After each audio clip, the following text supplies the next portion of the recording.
कौस्तुभ Panse, corporate trainer और business coach, आप सबका स्वागत करता हूं। आज के वीडियो का विषय है सेल्फ कॉन्फिडेंस। दोस्तों, ऑफिस के जो स्टार परफॉर्मर्स होते हैं, जो अच्छा काम करते हैं और बेबाकी से अपनी बात को सबके सामने रख सकते हैं, उनमें एक क्वालिटी आपको हमेशा दिखेगी, वो है सेल्फ कॉन्फिडेंस। ऐसा कहा जाता है कि बहुत बार the difference between the winner and the loser at office is this quality, self confidence. तो आज इसके बारे में देखेंगे कि क्या होता है सेल्फ कॉन्फिडेंस। सेल्फ कॉन्फिडेंस इस क्वालिटी का मतलब क्या है। क्या जोर से बोलना सेल्फ कॉन्फिडेंस है? क्या अपने पॉइंट पे अड़े रहना सेल्फ कॉन्फिडेंस है? इसके ऊपर बात करेंगे। फिर सेल्फ कॉन्फिडेंस के पीछे का साइकोलॉजिकल बैकग्राउंड देखेंगे। We are going to learn a term called as self efficacy. फिर समझेंगे कि कैसे आप सेल्फ कॉन्फिडेंट बन सकते हैं। और वीडियो खत्म करने से पहले कुछ 5 ऐसे उदाहरण लेंगे जिनसे कि आपको सेल्फ कॉन्फिडेंस ये क्वालिटी का पूरा पता चल सके। See this video I have made little differently. यहाँ पे I am not going to simply ask you to be self confident, I am going to explore कि साइकोलॉजिकली क्या होता है सेल्फ कॉन्फिडेंस लोगों में, और जिन्हें सेल्फ डाउट होता है, जिनमें सेल्फ बिलीफ होता है, जो खुद में आत्मविश्वास रखते हैं, उनके क्या अंदर की प्रक्रिया क्या होती है, इसके ऊपर बात करने वाला हूँ। आशा करता हूँ कि वीडियो आपको पसंद आएगा। देखिए, 3 क्वालिटीज होती हैं जिन लोगों में सेल्फ कॉन्फिडेंस या आत्मविश्वास दिखता है। सबसे पहली क्वालिटी होती है they present themselves with self assurance.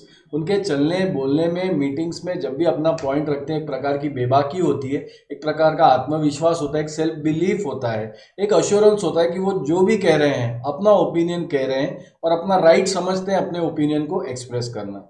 Second, self confidence आपको वहां दिखेगा कि whenever these kind of people are making or putting their opinions across to anybody else in a meeting, they are not worried whether it is a popular opinion or not. वो नहीं फिक्र करते कि वो मेजॉरिटी है या minority में। उन्हें जो कहना है, उन्हें जो कन्विक्शन है, वो उसी कॉन्फिडेंस के साथ कहेंगे, उसी विश्वास के साथ कहेंगे, चाहे लोग उनके साथ हो या नहीं हो। थर्ड और सबसे अहम इंपॉर्टेंट ये है, देखिए ऑफिसेस में अनसर्टेनिटी, प्रेशर, ऐसे बहुत सारे फोर्सेस एक्ट कर रहे होते हैं और इसके बीच में एक बिजी एग्जीक्यूटिव को सारे डिसीजंस लेने पड़ते हैं। तो फर्ज कीजिए कि आप एक लीडरशिप पोजीशन में हैं, सारी टीम आगे अनसर्टेनिटी देखने वाली है, प्रेशर है, सक्सेस लाने का, फेलियर का डर है, और उन सब माहौल में the leader takes decision. The leader takes it with conviction, he gives the confidence, though he is also not sure, but वो आगे बढ़ने की सबको सलाह देता है। That is a leader with self confidence. So when you having self assurance, when you can still tell your opinions whenever it is even unpopular, और जब आप डिसिसिव होते हो under pressure, that is when you are showing self confidence. देखिए, self confidence और arrogance में it is walking on a very tight रोप, बहुत ही thin line है दोनों के बीच में। क्या बुरा है? देखिए, सेल्फ डाउट, खुद पे विश्वास ना रखना, खुद के ही ओपिनियन को डाउट करना, अपनी एबिलिटी को डाउट करना, ये भी बुरा है। एरोगेंट मतलब बीइंग ब्रैश, बीइंग इम्पोलाइट, ये भी सही नहीं है। तो सेल्फ कॉन्फिडेंट लोग क्या करते हैं कि वो कॉन्फिडेंट तो होते हैं, अपनी बात भी बेबाकी से रखेंगे, एकदम कॉन्फिडेंटली और कैंडिडली रखेंगे, लेकिन they are not impolite. That is the difference between arrogance and self-confidence. It is they use socially appropriate gestures. Self confident होने का मतलब ये नहीं कि अगर आपके बॉस से आपका मतभेद है तो आप जोर से चिल्ला दो या उन्हें डांट दो या इंसल्टिंग भाषा का प्रयोग करो जब आप किसी का आइडिया काउंटर कर रहे हो। सेल्फ कॉन्फिडेंस या सेल्फ बिलीफ का मतलब ये नहीं कि आप अडैमेंट हो जाओ।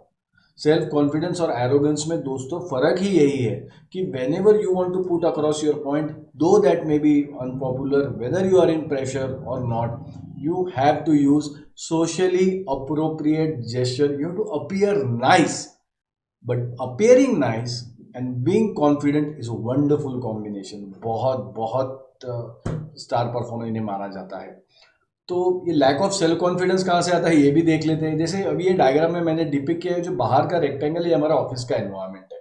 ये जो ब्लैक वाले आपको छोटे छोटे ट्रायंगल्स दिख रहे हैं ना, अनार के दाने के जैसे, ये मैंने डिपिक्ट किया है कि ये इवेंट्स है जो ऑफिसेस में होते हैं। देखिए आपको यहाँ पे दिख रहा होगा।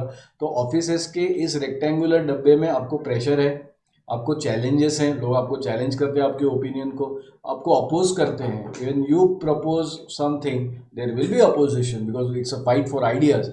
Then whatever decision you take there is going to be risk and uncertainty. तो जहाँ पे आप प्रेशर नहीं झेल पाएंगे, आपके व्यूज को कोई काउंटर करता है तो आप गुस्सा हो जाते हो, या फिर आपका ओपिनियन छोड़ देते हो because it is in minority, या फिर आप डिसीजन लेने से घबराते हो जबकि आप जब जब भी आपको रिस्क और अनसर्टेन दिखता है, so that means you lack confidence. तो कहाँ से आता है ये कॉन्फिडेंस? मैंने कहा था कि ये वीडियो मैं थोड़ा सा अलग बना रहा हूँ। यहाँ ये समझिए, see most of the time speakers tell us to be confident. they say that you have to be confident, you must have self belief, but ये आता कहाँ से है? So today I will be exploring what gives us confidence. देखिए, confidence है ना दोस्तों, ये एक एक्सटर्नल चीज़ है जो लोगों को दिखती है। अंदर पता है क्या है?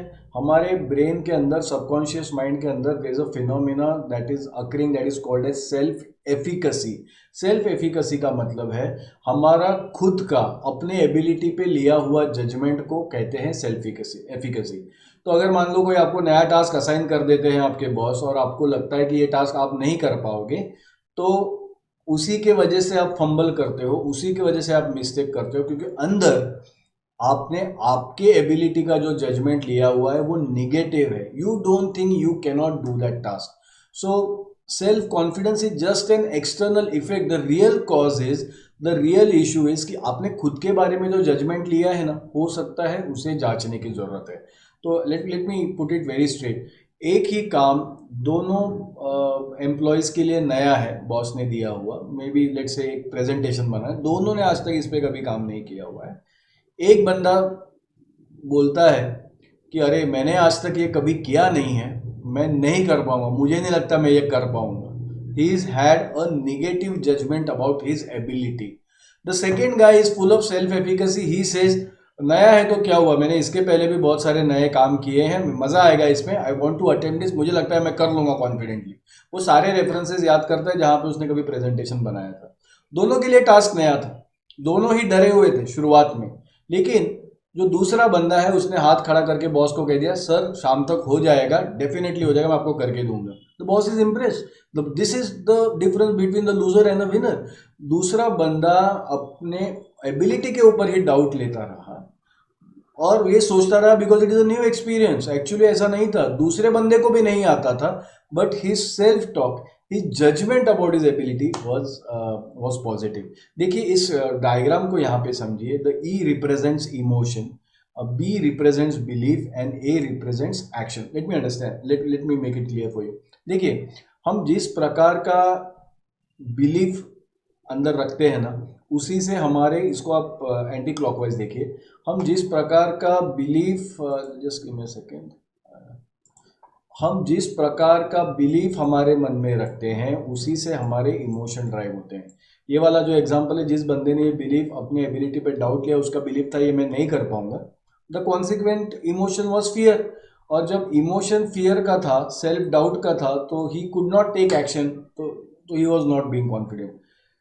The second guy, the other guy had this self belief कि वो कर सकता है, उसके लिए भी सिचुएशन नहीं थी, he said I can do it, so that is why his emotion were of courage, his emotion were of confidence, और उसी से उसने जो एक्शन लिया वो अटेम्प्ट करने गया, और जब अटेम्प्ट किया चीज़ों को तो सक्सेस भी आया। So self confidence something which is external to you, it is self efficacy which happens in your subconscious. So work on your self efficacy. Let me quickly go through 3-4 examples to prove how this ability relates. See, first example is Sourav Ganguly. हम सबको पता है एक बड़े ही candidate, confident कप्तान थे सौरव गांगुली। तो क्या सही करते थे? सेल्फ एफिकेसी उनका बहुत अच्छा था, खुद के एबिलिटी के बारे में जो जजमेंट था वो बहुत ही स्ट्रांग था। और एक खासियत ये थी सौरव गांगुली की कि he would make decisions under pressure, he would make decisions under uncertainty. और एक बार द सिलेक्टर्स अड़ गए थे कि they were not keen to take Anil Kumble to Australia, so they asked Ganguly to drop Kumble. Kumble said if Ganguly said if Anil Kumble is not a part of the team, he won't go to Australia. He won't go to Australia without Anil Kumble. To which selectors said, then who buys the risk?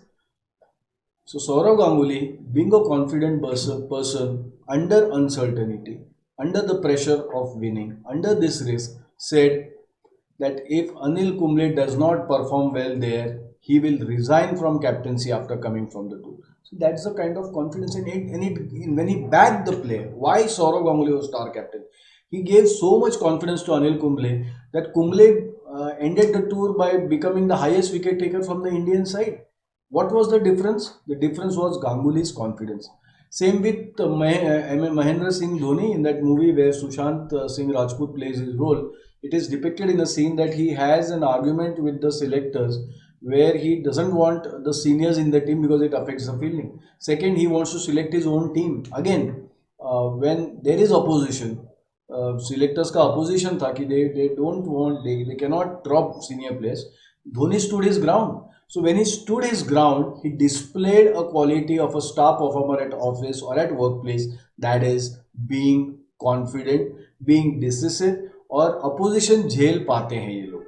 Third, you look into a role of an accounts auditor. This person is in charge of auditing the entire thing. He is auditing his own friends, his own colleagues. But wherever he finds mistakes, the auditor का काम होता है कि उनके भले ही वो popular नहीं होंगे उससे, लेकिन जो भी फिनेंशियल गड़बड़ी होती है उसको फेस करते हैं और सामने लाते हैं. Same thing you will see with negotiators. Tough negotiators are people who dwell under uncertainty. पूरा रिस्क रहता है कि आगे क्या होगा. Let's say for example, few terrorists have captured few citizens and now the negotiation is happening. The police commissioner or the commando who is sent in to negotiate, or maybe a diplomat, has to be confident. He cannot be fearful because he withstands pressure, uncertainty and risk. So this was all about self confidence. This was Kaustav. दोस्तों आज हमने देखा कि self confidence के 3 attributes क्या हैं, कैसे पहचाने. We also discuss how it makes your star at office place. We talk about where how lack of self confidence comes in. फिर हमने देखा कि सेल्फ कॉन्फिडेंस तो एक एक्सटर्नल इफेक्ट जो सबको दिखता है. The real thing that goes inside your subconscious mind is self efficacy, the judgment whether you can do a particular thing or not. And finally, we looked at all the examples just to clarify the quality self-confidence for you. So I hope you like the video. Friends, I have this passion for sharing videos on corporate behavior and workplace principle. I love to talk about how star performers and their qualities. So if you like the video, I'll be sharing similar kind of content. So please channel को subscribe कीजिएगा. And if you like the video, this one, if you find it helpful, please share it, like it and comment it. So this is Kaustav signing off. Bye.